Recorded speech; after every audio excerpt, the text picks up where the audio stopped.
Now, the IM monitor test will show you how the car's been driven since there was DTCs cleared, or if there's any in this drive cycle. Since DTCs cleared means since diagnostic trouble codes were cleared, which monitors are incomplete or complete, meaning which ones are done or which ones are still testing for potentially new codes.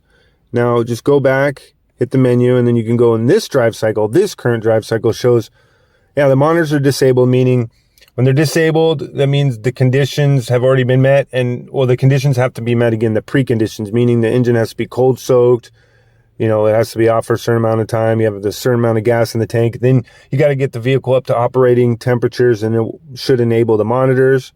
But as you see, this drive cycle, if I wanted to complete one right now, I wouldn't be able to do it, even if I follow the drive cycle procedures to a T, because the monitors are disabled. So again, you got to have those certain preconditions to make sure they're enabled. Usually just let your car sit overnight, make sure you have like a half tank of gas.